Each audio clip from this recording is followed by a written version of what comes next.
Hello बच्चा party, कैसे हैं आप लोग। आशा करता हूं अच्छे होंगे। मैं अंकित शर्मा स्वागत करता हूं आपका अपने परिवार फिजिक्स गुरु पर। देखिए यहां पर पढ़ते हैं हम ग्रेजुएशन के लिए फिजिक्स और केमिस्ट्री। बेटा ये बीएससी सेकेंड ईयर की फिजिकल ऑप्टिक्स एंड लेजर्स की लास्ट यूनिट है, जो लेजर हमने छोड़ दी थी। कल की क्लास में हमने क्या पढ़ा था आपको पता होगा।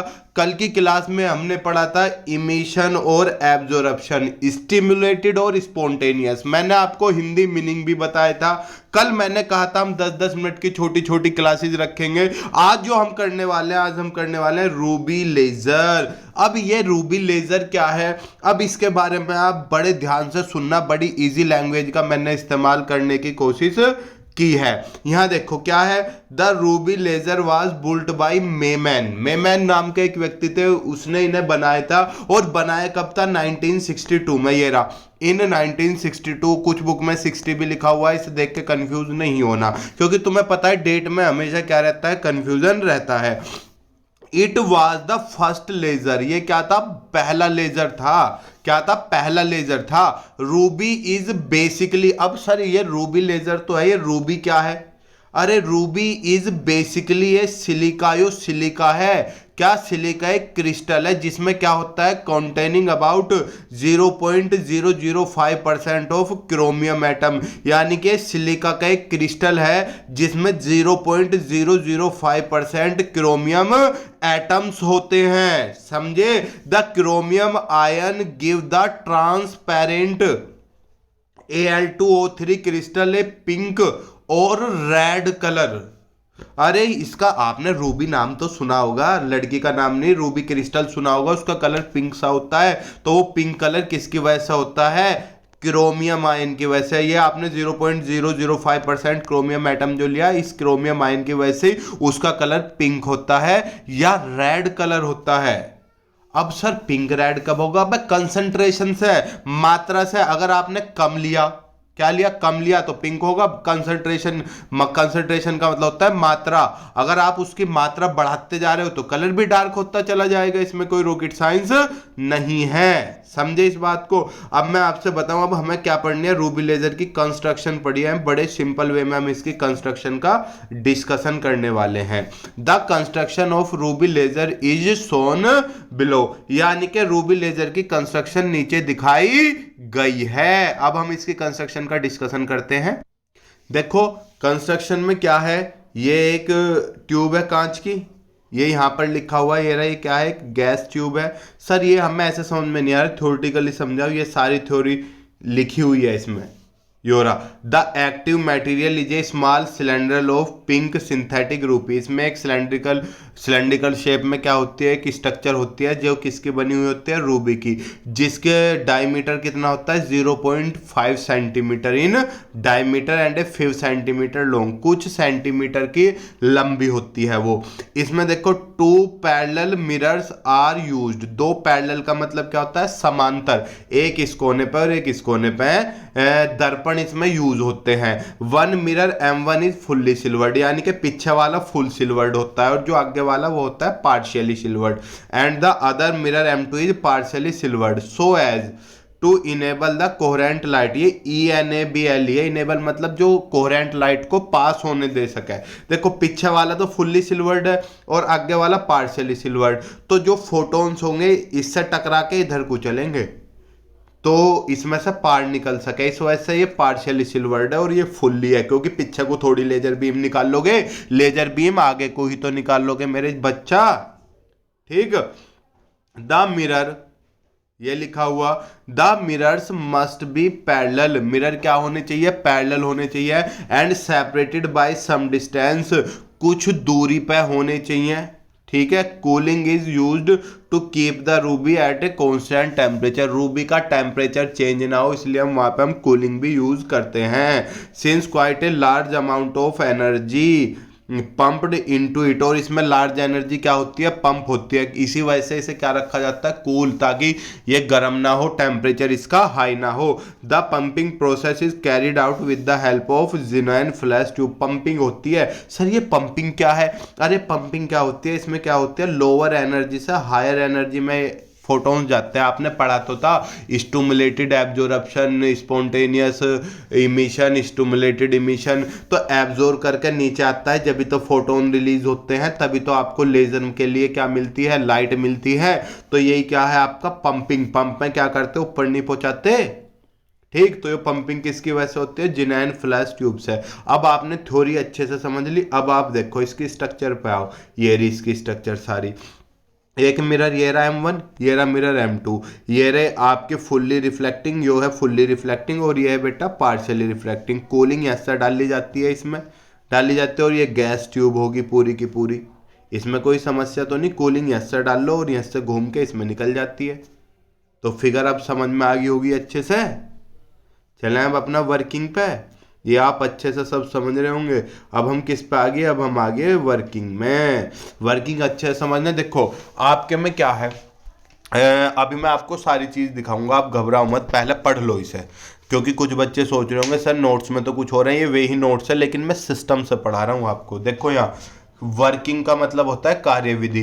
क्रोमियम आयंस आर एक्साइटेड, ये EXCI है, ये गलत लिखा हुआ है, excited by optical pumping which is achieved by the xenon flash tube. यानी कि जो आपके क्रोमियम आयन उसमें प्रेजेंट थे, उन्हें हम एक्साइट करते थे, वे किससे, ऑप्टिकल पंपिंग। सर ये ऑप्टिकल पंपिंग क्या है, हम पढ़ेंगे जब लाइट डाल के। ऑप्टिकल का यूज होता है लाइट, लाइट जो नहीं, अरे चश्मे वालों की दुकान पे रहता नहीं, फलाना ऑप्टिकल्स, जैन ऑप्टिकल्स, सान ऑप्टिकल्स। ऑप्टिकल्स मतलब चश्मे वाले जो लाइट में डील करते हैं। तो ऑप्टिकल पंपिंग क्या है, किसी पर लाइट डाल के उन्हें एक्साइट करके ऊपर पहुंचाना ही आपका क्या है, ऑप्टिकल पंपिंग है। तो जो क्रोमियम आयंस इसमें एक्साइटेड होते हैं वो ऑप्टिकल पंपिंग से होते हैं। देखो कोविड चल रहा है, ओमिक्रॉन आ रहा है, तो अगर MCQ होते हैं तो उसकी भी हम सीरीज चलाएंगे, आप घबराओ मत। MCQ मतलब मल्टीपल चॉइस क्वेश्चन होते हैं, ठीक। And raise to higher energy state, higher energy state को मैंने क्या मान लिया, H मान लिया, और लोअर को क्या मान लिया, L। तो यहाँ पे लिखा हुआ the excited atom returns to lower energy state L from the higher energy state H in 2 step. देखो ये आपकी लोअर एनर्जी स्टेट थी L, ये हायर एनर्जी स्टेट थी H। यहाँ एटम था एक्साइट होकर अपर लेवल में पहुंच गया, फिर कहाँ आएगा, नीचे। नीचे आके वो 2 स्टेट में आता है, पहले यहाँ से यहाँ तक आएगा और फिर यहाँ से नीचे आएगा। सर ये कौन सी है, ये होती है मेटास्टेबल स्टेट, यानी कि बीच की। ये तो होगी लोअर, ये हायर, ये मेटास्टेबल बीच की। यहाँ आपको पता है कितनी देर रुकता है, 10⁻⁻8 सेकंड। यहाँ रुकता है 10⁻³ सेकंड। सर समझ में नहीं आया, देखो यहाँ हमने फिगर विगर सब लिया आपके लिए। देखो first the chromium ion returns to the metastable state M। ये कौन से बेटा, लोअर के और हायर के बीच में होती है। This transition is radiation less, यानी कि इसमें वो कोई भी फोटोन रिलीज नहीं करता। And energy of this transition is pass to the crystal lattice as heat loss due to collision. यानी कि वहां जब वे टकराएंगे आपस में, कुछ ऊपर जा रहे होंगे कुछ नीचे आ रहे होंगे, तो टकराएंगे, वहां हीट लॉस होता है, इस बात का जिक्र है।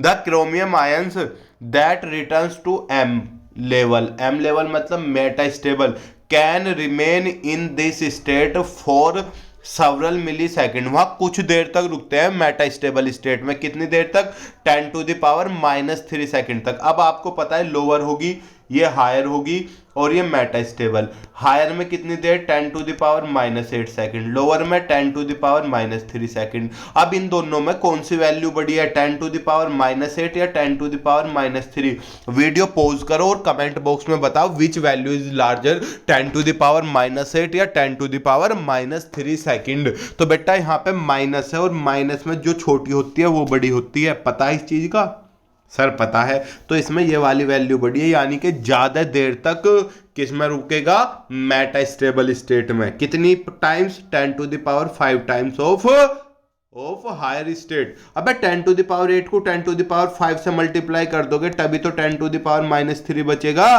समझे नहीं समझे, सर समझे, अच्छे से समझे। सर हाँ, जल्दी से जल्दी बोर्ड पे पढ़ाना चालू कर दो, ये PDF से हम बोर हो नहीं है। बोर हो रहे हो ना पीडीएफ से? पर बेटा पीडीएफ से ये काम बहुत जल्दी, बोर्ड पे मैं लिखूंगा, समझाऊंगा, पहले मैं लिखूंगा फिर तुम्हें समझाऊंगा, तो ये मेरा भी लिखने का काम बच रहा है, आप भी स्क्रीनशॉट ले सकते हो। और पीडीएफ हमने टेलीग्राम ग्रुप में भेज दिया है। टेलीग्राम ग्रुप क्या है, आप प्ले स्टोर से टेलीग्राम एप्लीकेशन है, डाउनलोड करो और वहां पे क्या सर्च करो, फिजिक्स गुरु इंडिया, फिजिक्स गुरु इंडिया जरूर लिखना, तो आपको हमारा क्या मिल जाएगा, चैनल मिल जाएगा। वन मोर थिंग, आप चाहो तो डिस्क्रिप्शन में लिंक है, वहां से डाउनलोड कर लो, ठीक? समझ गए अब ये सारी चीज? अब यहाँ आओ, 10⁻³ तक किस में रुका, मेटा स्टेबल स्टेट में लिखा। Thus the accumulation to the coming excited atom at M level from H level increases its population, यानी कि एग्जाम आपका जो एटम है वो एच से एम में आ रहा है, एम में इनकी पॉपुलेशन बढ़ती जाएगी क्योंकि वहां ज्यादा देर तक रुकता है। समझ में नहीं आया? अबे ये लोअर, ये मेटा और ये हायर, ठीक, यहां से यहां पहुंचा और यहां है, फिर दूसरा यहां पहुंचा, यहां आ गया, तो यहां इनकी पॉपुलेशन बढ़ती रहेगी ना, ठीक है?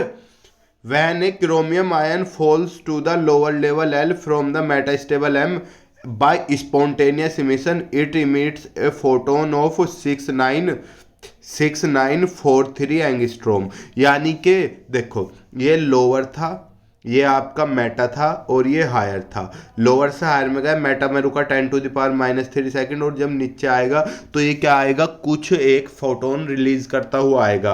और यही फोटोन हम किस में यूज करेंगे बेटा, रेडिएशन में। लेजर से जो लाइट निकलती है वो इस फोटोन की वजह से निकलती है, और इस फोटोन की जो वेवलेंथ मेजर की गई थी वो कितनी थी, 6943 एंगस्ट्रोम। ये समझ में आ रहा होगा आपको अच्छे से, ये रहा। फिर this photon travels along the axis of ruby laser, यो क्या करता है, रूबी लेजर की एक्सिस के अलोंग चलता है, ठीक है। And it is reflected back and forth by the mirrors. अगर देखो मैंने कहा ये फुल्ली सिल्वर्ड मिरर था और ये पार्शियली था। अब देखो ये फुल्ली सिल्वर से टकराएगा तो इधर चलेगा, और फिर अगर इसकी वेलोसिटी कम है तो टकरा के फिर इससे आएगा, फिर इससे आएगा, तो ये ऐसे ही होता रहेगा। जब इसकी वेलोसिटी तेज हो जाएगी तो वो इस पार्शियली, ये हल्का है, पार्शियली का मतलब थोड़ा थोड़ा, तो थोड़े थोड़े को पार कब कर पाएगा, जब उसकी वेलोसिटी हाई होगी तो इसे पार कर लेगा। ये हमने यही तो लिखा, रिफ्लेक्टेड बैक एंड फोर्थ, मतलब आगे पीछे by the mirrors. This photon travelling parallel to the axis of the tube will start motion. यानी कि जो आपकी ट्यूब थी, ट्यूब ऐसी तो थी बेटा, ऐसे ऐसे, तो इसकी एक्सिस यही तो होगी, इसके पैरेलली चलेगा ऐसे, समझ गए? When the photon becomes sufficiently intense, it emerges through the partially silvered and, END सिरा। यानी कि जब यो क्या कर लेता है, सफिशिएंटली इंटेंस हो जाता है, तो ये क्या करता है, उस पार्शली सिल्वर्ड से निकल जाता है in the form of laser pulse, laser pulse की फॉर्म में।